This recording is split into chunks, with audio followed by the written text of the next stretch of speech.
6월 달은 푸르른 신앙의 달입니다. 그래서 오늘 제목은 아름답게 푸르는 신앙이라고 하는 제목으로 말씀을 드리려고 합니다.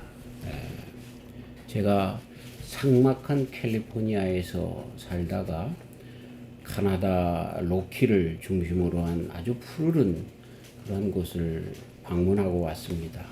너무나 다른 그런 대조적인 사막의 기후와 삭막하고 가시나무가 뒹구는 그러한 조건 속에서의 환경을 보다가 정말 어딜 봐도 호수가 있고 산에 눈이 있고 만년설이 있고 정말 폭포가 흘러내리고 강이 흘러넘치는, 그리고 어딜 봐도 초록초록이 가득한 그러한 그 산악 지역을 또 보면서 왔는데, 나름 참 풍요로운 곳이구나 하는 생각을 그렇게 해봤습니다. 우리들의 삶이 또 특별히 우리가 신앙 안에서 이렇게 푸르른 신앙을 가지면 얼마나 좋을까.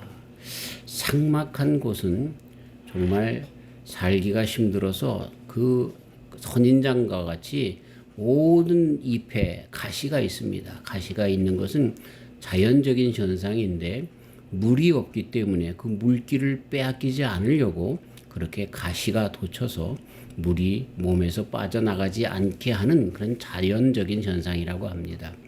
우리나라에서 배추를 기르고 무를 기르면, 한국에서 기르면 배추에 가시가 없습니다. 탄자니아나 아프리카에서 배추를 기르면 똑같은 씨 종인데도 가시가 나서 얼마나 정말 그 먹기가 힘든 뻑뻑한 그런 나무가 된다는 이야기를 들으면서 이 자연 환경이 얼마나 중요한 것인가라고 하는 생각을 해봅니다. 자, 그래서 채양막을 해주어서 그늘을 그렇게 들게 하고, 그리고 물을 주어서 그렇게 습도를 잘 조절을 해주면, 습기를 해주면 그 배추가 한국 배추처럼 그렇게 연한 배추가 되고 가시도 없게 된다는 것입니다.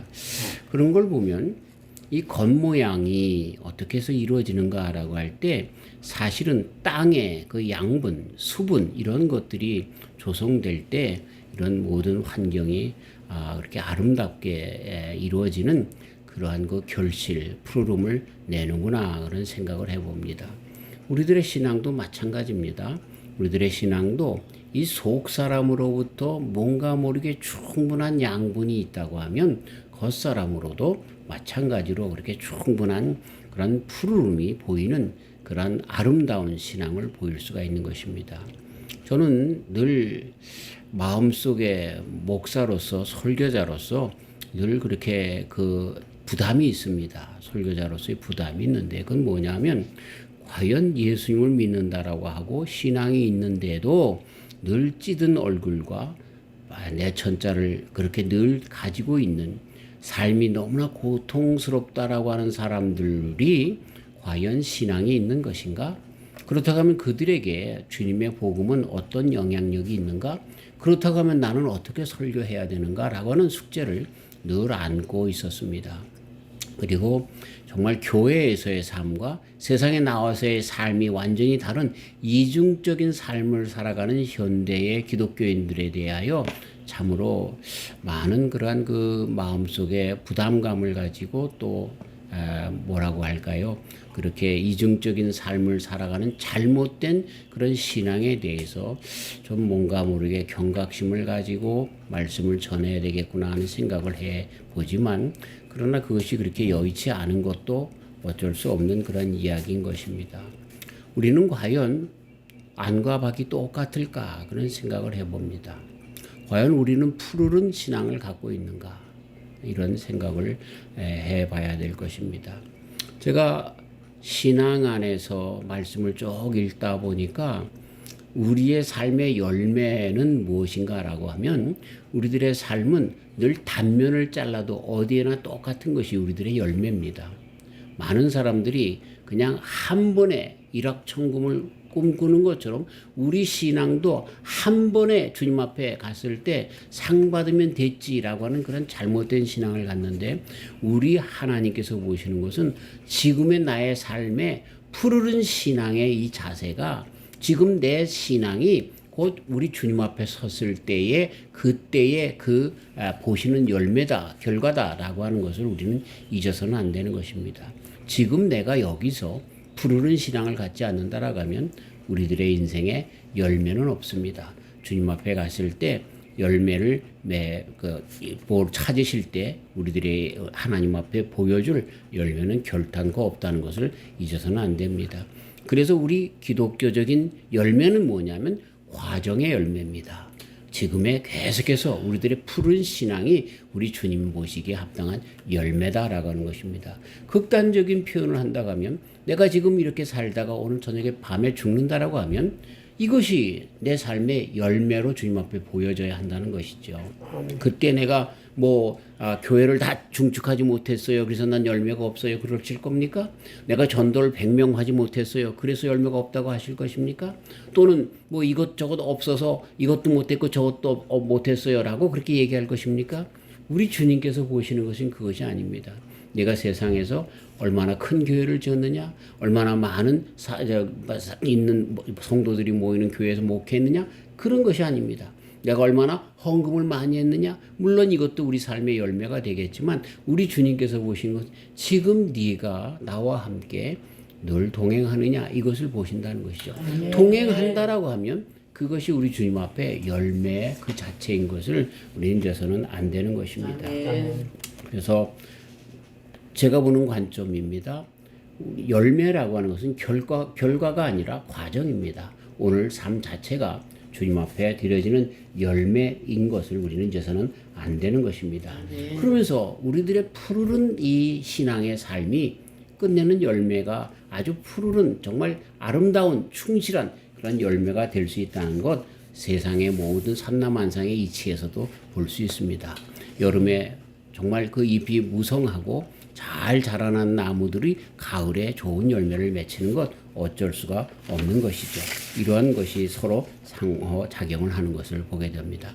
그러나 문제가 있는데 다 푸르다고 열매가 있는 것은 아닌 것 같습니다.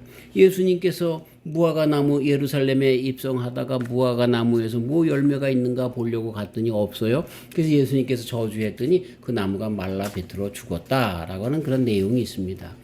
많은 성경학자들이 이것을 가지고 난제, 해석하기에 난제라고 그렇게 하면서 여러 가지로 그렇게 그 해석의 의미를 주는데, 이것은 아주 쉽게 얘기를 하면 입만 무성한 바리새인들을 비롯해서 종교 지도자들과 그리고 예루살렘, 하나님의 성전이 있는 예루살렘을 자랑하는 이스라엘 백성들에 대한 우리 주님의 경고의 말씀인 것입니다.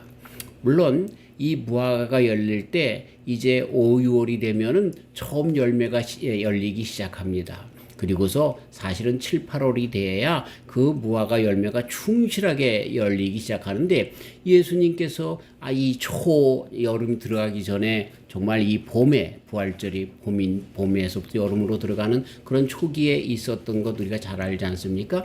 그럴 때에 그 열매를 찾았기 때문에 아직 열매의 때가 아닐 수 있습니다. 그래서 아마 예수님께서 거기서 이제 막 나오는 조그만 그 열매를 바라는 것이 아니었는가라고 하는 그런 해석을 할 수도 있습니다. 그러나 분명한 것은 그런 것을 다 알고 하시는 우리 주님의 말씀 속에는 겉으로만 푸르른데 열매가 없는 그런 것은 사실상 그 속으로부터 다 죽은 것이다. 그래서 죽은 거나 마찬가지인 것으로 저주를 내리신 것을 보게 되는 것이죠. 우리들의 신앙이 그렇게 바리새인들처럼 사두개인들처럼 겉은 요란하고 정말 금식을 하며 기도하며 많은 사람들 앞에 자기의 신앙을 과시하기 위해서 손을 들고 기도하며 정말 11절을 바치면서 하는 모든 신앙의 행위들이 우리 주님 보시기에 아니다라고 하는 것입니다. 그렇기 때문에 여기에서 정말 푸르르다라고 하는 그런 의미는 다시 한번 우리로 하여금 깊은 생각을 하게 됩니다. 바리새인과 같은 그런 푸르름이 아닙니다. 여러분, 푸르름이 다 좋은 것이냐면 그렇지 않을 수도 있죠. 한번 얻어맞아서 푸르르게 나오는 그 멍은, 그렇죠? 속이 아파서 나오는 멍인 것처럼 푸르르다고 다 정말 하나님 앞에 보기 좋은 결실로서의 푸르름은 아닐 수 있다는 것입니다. 자, 그러면 우리 주님께서 보시는 그 푸르른 신앙은 무엇이냐라고 할 때 우리들의 속 사람으로부터 나오는 그런 푸르름이 진정한 푸르름이 되어야 한다라는 것입니다. 아멘. 자, 신앙의 내면적인 푸르름이 그래서 먼저 푸르름의 선제 조건인 것입니다. 우리 주님께서도 성령이 우리들에게 임하시면 9가지 열매를 맺는다라고 하시죠. 사랑과 희락과 인내와 자비와 양성과 충성과 온유와 절제. 이건 꼭 우리가 암기하고 내 삶에 이것이 있나 없나를 점검해야 합니다. 그래서 내가 사랑이 없네, 희락이 없네 이거보다 사랑이 없을 때는 왜 그 모든 성령의 9가지 열매를 우리에게 공급해 주시는 성령님이 나에게 없다라고 하는 것에 그런 그 경고등처럼 그렇게 알고 내가 사랑을 해야지, 기쁨을 가져야지, 인내해야지가 아니라 내 삶 가운데 주님께서 주시는 성령 안에서 이러한 성품으로 변화하는 내 모습을 끝까지 유지해야 한다라고 하는 그런 것입니다. 아멘. 자, 그래서 이 성령의 9가지 열매를 받은 자들, 아니 우리 성도들의 심령의 상태, 그래서 그 푸르름 속에서 겉으로 나오는 그 푸르름의 첫 번째 종류가 뭐냐 하면 평안입니다. 누가 뭐라 해도 평안입니다. 우리 예수님 믿는 사람들이 그렇지 않은 사람들보다 못 살 수도 있고요. 문제가 많을 수도 있어요. 그러나 그럼에도 불구하고 그들과 다른 것 중에 가장 먼저 눈에 띄게 다른 것이 뭐냐면 평안한 것입니다. 저 사람은 참 돈이 없어. 저 사람은 많이 문제가 있어. 자녀들의 문제가 있고 또 교회에서도 문제가 있고 여러 가지 문제가 있는데 그럼에도 언제나 그 얼굴을 보면 평안함이 있다는 거죠. 이게 성도들의 모습이어야 하는 것입니다. 이게 성도들이 갖고 있는 푸르름의 그런 모습이다라고 하는 것입니다. 우리 예수님께서 제자들을 만날 때마다 특별히 부활하셔서 만날 때마다 첫 번째 하신 말씀이 뭐예요? 너희들에게 평안이 있으라. 평안을 먼저 끼쳐주신 것을 보게 됩니다. 이 말은 무슨 얘기입니까? 예수님을 믿는 우리가 먼저 우리 속에서 나타나는 것이 있는데 이게 뭐냐면 평안이다라고 하는 것입니다. 평안이다라. 제 부끄러운 간증을 하면 제가 이제 대학을 졸업하고 내가 어떻게 정말 고통스럽게 그 좀 가난하게 학업을 마쳤는지를 우리 친구들이 다 알았어요. 근데 대학원에 갔는데 떡 붙었죠. 그랬더니 우리 친구들이 이번엔 누굴 죽이려고 대학원 가냐 그러더라고요. 뭐 제가 뭐 그랬다고 그래서 그들에게 가서 뭐 그렇게 싫은 소리 하거나 뭐 그런 저기 하죠. 늘 불안해하고 내가 가서 내 형편들을 그 사람들한테 얘기하지도 않았습니다. 이번에 필립 선교사님을 캐나다에 가서 만났는데 나는 허 목사님이 참 부유한 가정에서 자라는 줄 알았대요. 예? 대학 다닐 때부터 나를 만나왔고 그리고 만날 때마다 같이 우리가 대접해주고 또 그럴 때 차비락도 드리면서 그랬더니 우리가 정말로 풍요롭게 잘 사는 사람인 줄 알았대요. 근데 제 과거를 얘기해 보니까 이건 뭐 완전히 거지에서 살짝 벗어난 그런 삶을 살았던 그런 사람이었는지 몰랐다는 거예요. 근데 내가 그 얘기를 듣고 너무나 고마웠어요. 하나님 앞에. 정말 그랬으니까.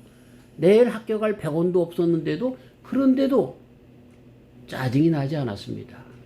많은 사람들은 자기가 어렸을 때 부모를 잘못 만나서 또 어렸을 때 이것이 그래가지고 그래서 다른 사람들에게 많은 그런 불평 불만의 원인들을 하면서 그래서 자기가 욕거리를 했다라고 하는 그런 식으로 얘기하는 사람들 많이 봅니다. 우리 예수님 믿는 사람들은 안 그래요. 평안이 있어요. 내가 없어도 다른 사람과 비교해서 내가 이런 저런 것에 부족해도 그러나 그럼에도 불구하고 주님께서 주시는 성령의 열매 가운데 우리들에게 꽉 찬 그 어떤 것이 있어서 나오는 것이 있는데 그건 평안인 것입니다. 아멘. 제가 말씀드렸잖아요. 제가 학교 다닐 때 너무나 힘들었어요. 그래가지고서 아르바이트를 하고 정말 돈을 꿔가면서 그렇게 공부를 하고 등록금이 없어서 그랬는데 그때마다 우리 선생님이 이 말을 들으면 일찍 나를 만나지 그러셨는데 그랬으면 더 좋았을지 모르지만 어쨌든 그렇게 살았는데 그런데 어쨌든 그 가운데서도 내 속의 사람에게는 아무런 염려와 근심과 걱정이 없었던 것 같지만 그러나 조금은 있었겠지만 그럼에도 불구하고 평안히 앞으로도 인도해 줄 주님이신 것을 절대로 잊어버리질 않았습니다. 아멘. 이것이 우리 주님께서 주시는 평안이었다고. 그래서 그것 때문에 기도실에서 정말로 오후 수업도 다 잊어버리고 그냥 기도하면서 우리 주님께서 하신 말씀을 들었기 때문에 더 그 평안이 넘치게 된 거예요. 그게 뭐예요? 내가 네게 준 은혜가 족하다. 아멘. 지금도 아직도 어렵고 여러 가지 고민이 있지만 그 음성이 귀에 쟁쟁합니다. 네, 앞으로도 우리 주님께서 인도하실 것입니다. 이런 거 저런 거 계획하고 또 그것이 조금 근심도 되지만 그거 어쩔 수 없죠. 그럼에도 불구하고 정말 평안이 내 속을 전체적으로 감싸고 있는 것을 보게 됩니다. 만약에 제가 두려움이 있다고 하면 또 생긴다고 하면 나는 무엇부터 생각을 해야 될까요? 왜 내 주변에 나를 돕는 사람이 없을까가 아니라 내 속에 정말 성령님이 계신가? 이걸 먼저 나는 점검해야 할 것입니다. 아멘. 마찬가지로 우리 성도님들 가운데도 사람 가운데 평안이 없다고 하면 늘 불평불만이 있다고 하면 이것은 내 남편 때문에 그랬어. 이건 내 아내 때문에 그랬어. 이건 내가 뭐 돈이 없어서 그랬어. 이런 것들로 불안과 염려, 근심, 걱정 속에 있고 마음에 평안이 없다고 하면 그게 아닙니다. 내 속에 하나님의 성령님이 계신가 이걸 점검해야죠. 아멘. 왜? 그 하나님 나의 아버지이시고 만물을 지으신 분이시고 나를 나보다 더 정확하게 더 잘 아시고 사랑의 하나님이 되어서 가장 좋은 곳으로 인도하시는 하나님이시기 때문에 그런 것입니다. 아멘. 요한복음 14장 27절 평안을 너희에게 끼치노니 곧 나의 평안을 너희에게 주노라. 내가 너희에게 주는 것은 세상이 주는 것 같지 아니하리라. 세상이 주는 것하고 다르대요. 주님께서 주시는 것은. 그래서 너희는 마음에 근심도 말고 두려워하지도 말라. 이렇게 말씀하시네요. 아멘. 부활하신 예수님께서 제자들에게 나타나셨을 때 마태복음 28장 9절 예수님께서 저희를 만나 가라사대 평안하뇨 하시거늘. 아멘. 처음 만난 그 제자들에게 여자들에게 평안하뇨를 먼저 말씀하시는 우리 주님이십니다. 우리 예수님을 믿는 사람들의 그 특징 그리고 주님께서 주시는 가장 큰 선물은 평안입니다. 평안. 아멘. 이거 놓쳐서는 안 돼요. 네. 늘 말씀 좀 강조해서 드려도 부족함이 없는 것이 뭐냐면 내가 정말 신앙의 사람인가라고 하는 것을 내 자신이 자문하고 자답할 때 이것의 가장 기준이 뭘로 삼아야 돼요? 나 지금 평안한가? 그것으로 자문자답을 해야 된다는 거예요. 뭔가 모르게 두렵고 떨리고 고통스럽고 고민스럽고라고 한다고 하면 난 신앙인이 아직 아닌 거예요. 왜? 주님 만난 사람들에게 평안하뇨? 평안을 너에게 끼친다? 이것이 주님이시기 때문에 그래요. 아멘. 자, 왜 그럴까요? 신앙 안에서 가장 큰 문제가 뭐예요? 그건 죄의 문제입니다. 죄 때문에 우리가 예수님에게 더 가까이 못 가는 거예요. 그 죄를 사하여 주신 주님 앞에 정말 그 죄의 문제를 해결하면 그렇다고 하면 문제를 해결해 주신 그 예수님 모시니 자연적으로 죄 사함을 받은 그 기쁨과 그리고 그 주님이 나의 아빠 아버지가 되시는 하나님이시기 때문에 나는 모든 것들이 다 해결되어서 그 안에서 평안한다라고 하는 것입니다. 아멘. 더 나아가서 영원한 천국을 소유하게 되니 이 세상에서 극심한 고통이라고 할지라도 죽음보다 더 큰 고통은 없을 거 아니에요? 그런데 세상 사람들은 그 고통으로 말미암아 정말 눈살을 찌푸리고 고난스러워하지만 우리는 그 후에 더 큰 새나라와 새 땅이 있기 때문에 천국이 있기 때문에 진정한 그것을 저는 절대적인 평안이라고 얘기합니다. 아멘. absolute 아주 정말 전적인 그냥 절대적인 그 평안을 누릴 수밖에 없기 때문에 그 평안이 지금 내 속에서 살아 움직인다라고 하는 것입니다. 아멘. 저 우리 성도님 삶 가운데 이러한 평안 때문에 푸르른 신앙으로 나타나시길 주의 이름으로 축원합니다. 아멘. 그렇기 때문에 평안함이 있는 사람들의 마음속에는 넉넉함이 있습니다. 아멘. 쪼잔하지 않습니다. 죄송합니다. 우리 요번에 카나다 갔는데 그 선교사님이 얘기를 하는데 우리처럼 그렇게 갈 때마다 기름 넣어주고 또 정말 그 아침 점심은 사모님이 손수 싸주신 맛있는 음식을 대접해서 정말 대자연이 그렇게 만년설이 덮인 그곳에서 정말 그 자연을 바라보면서 몇만 불짜리 식사를 하게 해주셨지만 저녁은 우리가 꼭 대접을 했어요. 그리고 또 나오는 날 봉투에다가 또 금일봉을 또 넣어서 고맙습니다. 또 놔두고 왔어요. 근데 그 선교사님이 얘기하는 거예요. 아무도 그런 사람이 없다는 거예요. 많은 목사님들이, 많은 성도들이 다녀갔는데 어떤 목사님들은 7명이 와서 2주 동안 있으면서 지내면서 공항에서 금일봉을 주는데 열어보니까 200불 들었더래요. 그랬다 그러면서 정말 그런 이야기를 하는 걸 보면서 넉넉함이 없어요. 우리 예수님을 믿는 사람들의 얼마나 넉넉함이 없는지 몰라요. 근데 그분들이 정말 죄송합니다. 내 살 깎아먹는 이야기인데 다 한국에서 큰 교회 목회하시는 목사님들이라는 거예요.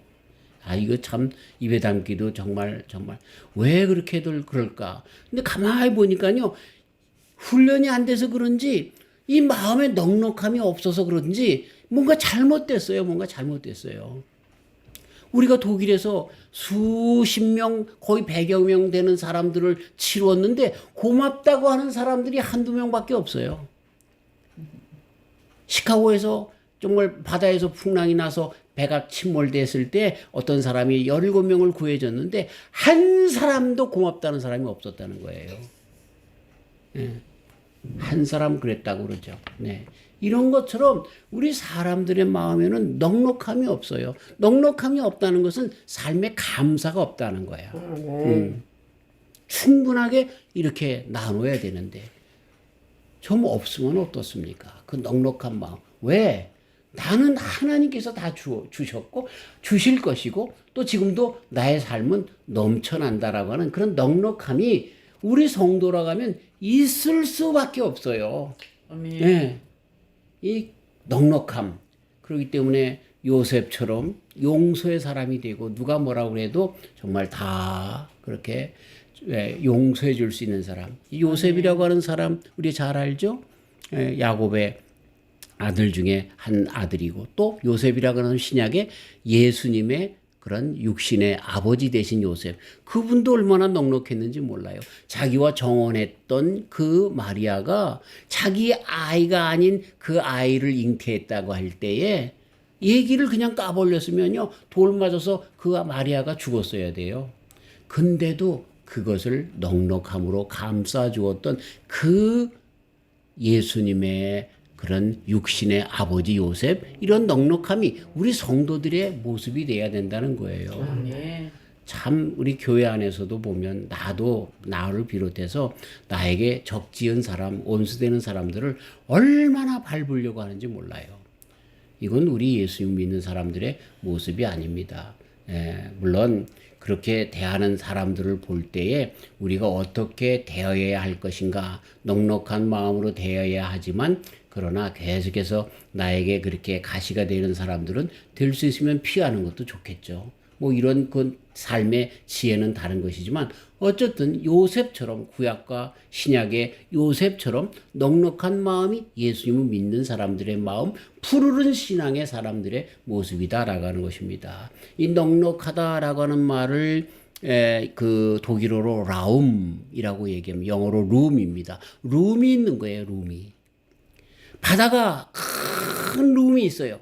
그래서 비가 오면 온갖 잡동사니가 뭐 산에서 뭐 산사태가 나는 흙탕물이 들어가고 나무도 그냥 뿌리 뽑아서 다 바다로 들어가는데 바다로 들어가면 룸이 크기 때문에 다 없는 거예요. 이게 우리 예수님을 믿는 사람들의 모습이다라고 하는 것입니다. 아멘. 저와 우리 성도님들이 그러한 룸, 그러한 여지, 그런 갖는 그런 넉넉한 자들이 다 되시길 주님의 이름으로 축원합니다. 아멘. 우리 주님의 나라는요 정말 끝이 없습니다. 지금 사람들이 우리 이 세상 지구보도 넓다 그러는데 우주는요 지구에서 점 받아도 못한 점의 점도 못한 작은 그런 별인 것 아시죠? 이러한 넓다란 우주라도 포용할 수 없는 분이 우리 하나님이세요. 그분이 가지고 있는 그 룸이라고 하는 것은요. 그래서 내가 그 하나님을 아버지로 모시고 있는 우리 심령 가운데 가져야 될 넉넉함이라고 하는 것은요. 한도 끝도 없이 넓은 것을 아멘. 잊어버리지 마시길 바랍니다. 아멘. 좀 넉넉하게 살아가는 저와 우리 성도님들 되시기를 주님의 이름으로 축원합니다. 아멘. 아멘. 저부터 그래야죠. 네, 그래. 그다음에가 굳건함이 있어요. 굳건함. 이거는 믿음으로 신실한 자들인 거예요. 세상 풍조나 환경에 좌지우지되지 않는다는 겁니다. 딱 서가지고 그렇죠? 누가 뭐라 그래도 우리 예수님께서 십자가의 길이 죽음의 길이라 할지라도 좌지우지하지 않고 도망가라 하는 그런 것에 사단아 물러가라 하면서 십자가 지지 마세요. 베드로가 암만 그래도 좌지우지하지 않고 그것이 하나님의 뜻이면 거기에 뚜벅뚜벅 걸어나가는 그 자세가 푸르른 신앙의 자세인다라는 거예요. 아멘. 우리가 예수님 믿으면서 그렇죠? 정치하는 사람들은 교회 표를 얻기 위해서 동성애 지지하는 사람들한테 동성애 지지한다고 막 그러고 또 아닌 사람들한테 여기 뭐 그렇게 얘기하면서 나는 신앙인이라고 하면서 그렇게 요리 같다 저리 같다. 아닙니다. 우리는요 정말 우리 주님의 말씀 가운데 공평과 정직, 정의, 진정한 진리 가운데 바로 설 수 있어야 하는 것입니다. 아멘. 공산당이 와서 너 예수님 모른다고 그래. 그렇지만 너 죽어. 그런다 할지라도 난 예수님을 부인할 수 없어요. 그렇게 죽어갈 수 있는 이러한 굳건한 이것이 바로 우리들의 믿음의 신앙이라는 것이죠. 아멘. 조금 살기 어렵다고 그래서 옆길로 나가는 하나님께서 이 정도는 이해해 주시겠지. 우리 예수님도 육신을 입고 와서 우리들의 성정을 갖고 육체를 입고 고생한 걸 보면 우리가 정말로 먹고 살기 힘들어서 주일날도 빠지고 열심히 일해야 돼서 먹고 살아야 되니까 그 정도는 아시겠지. 이렇게 자꾸만 하나하나 타협해 나가는 그 모습 속에서 우리는 우리들의 신앙을 다 잃어버리는데 그게 아니라 굳건한 겁니다. 누가 뭐라고 해도.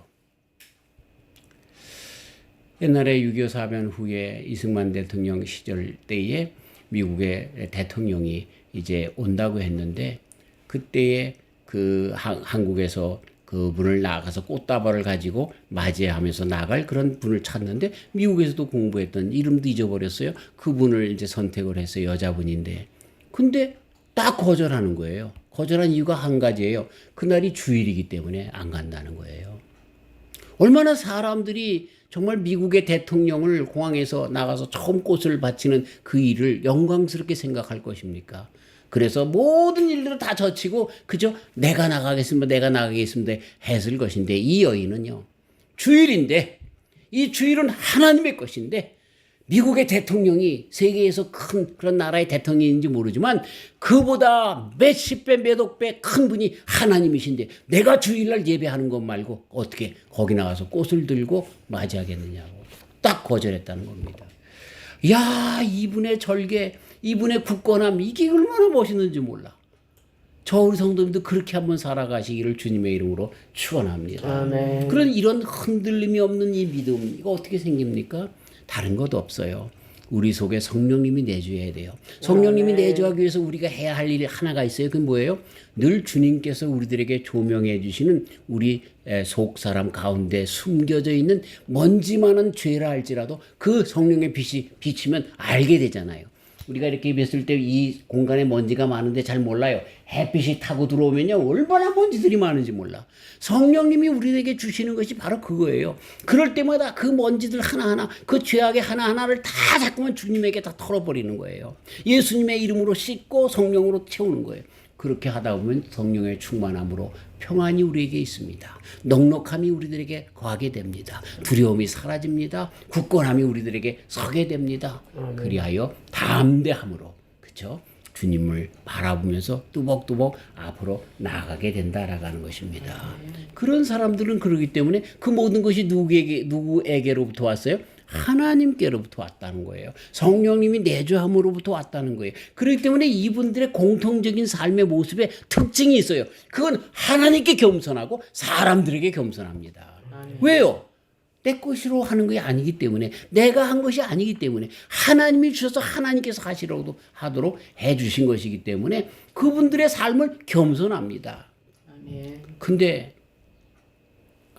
새로운 교회 허목사를 비롯해서 조금만 잘하면 자기가 잘했다고 말이죠. 자랑하고 그러는데 아이 그럴 필요 없어요. 하나님께서 그렇게 하셔서 하는 거예요. 내가 옛날에 전도도 많이 했고 병자들도 고쳤고 뭐 이런 얘기들을 옛날에 얘기 그런 거 할 필요가 없어요. 왜? 주님께서 그 능력을 그때그때마다 주셨기 때문에 영광을 누구에게만 돌려야 돼요? 우리 주님에게만 돌려야 되는 거예요. 네. 자, 그런 겸손 가운데 나오는 사람들의 외적인 푸르름이 나타나죠. 그건 뭐냐면 말만 무성한 것이 아니에요.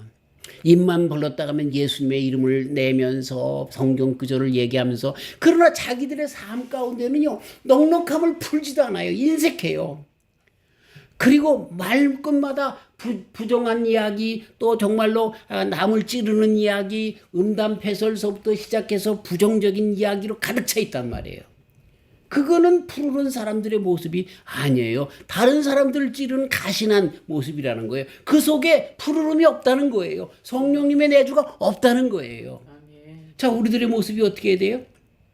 말이나 형식적인 의식에만 머무르지 않고 자신의 삶 속에서 신앙의 가치를 실현하는 모습이 나야 되는데, 이것은 주변 이웃에게 사랑을 베풀고 누구를 만나든지 친절하며 공의와 정의를 행하면서 도덕적으로 신실한 삶을 살아가는 것으로 나타납니다. 이게 푸르른 자들이죠. 부정부패가 일삼는 곳에서 나는 아무 말 하지 않는 것, 이것도 잘못된 것이고, 어떤 일이 있다 할지라도 정말로 도덕적으로 윤리적으로 신실한 삶을 살아가는 것, 그 다음에 어떤 고난 속에서도 믿음을 잃어버리지 않는 순전함 속에 살아가는 것. 일이 잘 될 때뿐만 아니라 아주 안 될 때, 시련과 큰 고통이 찾아왔을 때에도 하나님을 원망하지 않고 묵묵히 믿음을 지켜내는 모습, 이것이 푸르른 신앙의 모습이다라고 하는 것입니다. 아멘. 그리고 조건 없는 사랑과 포용으로 나타나는 그러한 모습이 푸르른 신앙을 가진 사람들의 그러한 모습인 것입니다. 아멘. 자신과 다른 생각을 가졌거나 사회적으로 소외된 이들을 편견 없이 바라보고 품어주는 마음이 중요한 것이죠. 이기적인 기복, 복을 바라는 이런 것들을 넘어서 타인의 아픔을 공감하고 손을 내미는 이타적인 사랑으로 이렇게 나타나는 그러한 삶이 바로 성령님으로 가득 찬 자들이 보여지는, 속사람으로부터 겉사람이 나타나는 그런 모습의 아주 중요한 모습이다라고 하는 것입니다. 말씀을 맺습니다. 푸르른 신앙, 이것이 무엇입니까? 이건 아름다운 푸르른 신앙이라고 하는 것은 교리적인 지식에 많은 지식이 많은 것이, 그것이 푸르른 신앙이 아니라 외형적인 신앙에 불만을 간직하는 것, 그러면서 이것을 푸르르다고 얘기하는 것, 이것은 잘못된 것이고요. 그 신앙이 속사람으로 말미암아 영혼의 성령님이 열매를 늘 충만하게 간직하여서 이로 말미암아 내 성품이 변화되어서 예수님을 닮아가면서 내 삶 가운데 예수님께서 그랬던 것처럼 넉넉하게 풍성하게 나눠주면서 끝내는 자기를 십자가에 달려 죽기까지 그렇게 내어주는 삶을 살아가는 것, 이것이 푸르른 신앙을 가진 사람들의 특징이다라고 하는 것입니다. 사랑하는 성도 여러분, 우리는 신앙의 겉모습만 배우지 마시길 바랍니다. 어떤 사람은 열심히 신앙생활을 겉으로 자기가 열심히 하려고 합니다. 이것도 잘못된 것입니다. 겉으로 모습이 그럴 수 있는 것 같지만, 그러나 정말 주먹으로 한 대 맞아서 푸르르게 얼굴에 이 푸르른 그런 상처가 나는 것 같은 그런 신앙생활이 될 수도 있습니다. 우리들이 나오는 푸르름이라고 하는 것은 속사람으로부터 바뀌어야 되는 것입니다. 아멘. 그렇기 때문에 문제가 어디서부터 시작돼야 된다고요? 다시 내 속사람 안에 성령님으로 채워져 있는가라고 하는 것을 다시 한번 점검하는 것부터 다시 시작해야 하는 것입니다. 아멘. 네. 그래서 주님 앞에 내 죄악을 늘, 부족함을 늘 내놓으면서 주님의 성령님의 충만한 가운데 그거기서부터 또 딛고 일어설 수 있는 힘을 공급받아서 내 안에 계신 성령님의 도우심으로 늘 평안함을 누리고 넉넉한 여지를 유지하고 굳건함을 유지해서 나갈 뿐만 아니라, 그래서 하나님께 이런 모든 삶 가운데 겸손하고 세상 사람들에게도 겸손한 삶을 나타내면서 살아가는 그런 삶을 살아가야 한다라고 하는 것입니다. 아멘. 이런 가운데 세상이 우리를 하나님의 사람인 것을 알죠. 아멘. 그리고 하나님께서 우리를 심판하실 마지막 배포자 자리에서 네가 정말 착하고 충성된 종이다라고 말씀하실 것이죠. 그때 우리는 또 몰랐어요. 왜? 사실 다 주님께서 주시는 힘과 능력으로 했으니까요. 그러면 우리는 뭐라고 얘기합니까? 내가 언제 주님을 그렇게 순종하며 충성하며 살았습니까? 라고 이야기할 수밖에 없다는 거예요. 그때 우리 주님께서 뭐라고 가르쳐 주십니까? 내가 갇혔을 때 너희가 나를 도왔고 내가 굶주렸을 때 너희가 먹였고 이렇게 말씀해 주신다는 거예요.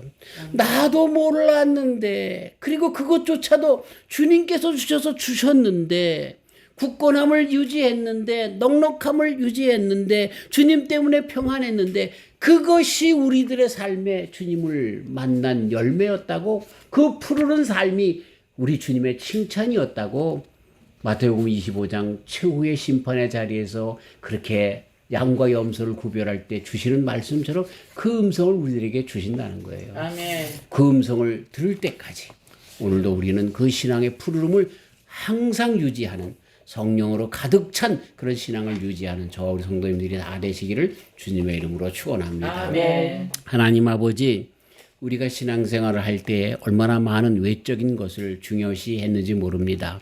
사람들이 내 신앙을 어떻게 평가할까? 또 외적인 그런 환경, 그래서 내가 좀 예수님을 믿어서 병도 낫고 돈도 생기고 하는 것으로 내 신앙의 높음으로 자랑하려고 했던 잘못도 우리들에게 있었습니다. 그러나 푸르른 것은 정말 속사람으로부터 나와야 하는 푸르림인 것을 무화과 나무의 저주를 통해서도 말씀해 주셨고 또 오늘 말씀을 통해서도 말씀해 주셨습니다. 우리는 물가에 심기운 나무처럼 성령님으로 늘 잇대어 살기 때문에 내 속사람의 평안과 넉넉함과 그리고 또 강직함, 이러한 굳건함이 우리들에게 있어서 그리고 늘 사랑과 겸손이 우리들에게 있어서 이것이 성령님으로 말미암은 푸르름으로 간직하고 있다가 어쩔 수 없이 모든 사람들에게 하나님께와 모든 사람들에게 이웃에게 보여주는 그런 푸르름으로 보이게 되는 것이 진정한 푸르름인 것을 가르쳐 주심을 감사합니다. 성령님 안에서 이 푸르름을 끝까지 유지하며 나아갈 때에 내 삶이 늘 푸르르고 주님 앞에 갔을 때 잘했다, 착하고 충성된 종아, 그렇게 말씀하실 때조차라도 내가 언제 주님에게 충성했습니까? 라고 하는 겸손한 모습으로 주님 앞에 칭찬받는 우리 모두가 되도록 축복하여 주시옵소서. 삼라만상이 푸르를 때 우리들의 신앙이 진정 푸르르게 하여 주시옵소서. 예수님의 이름으로 기도하옵나이다. 아멘.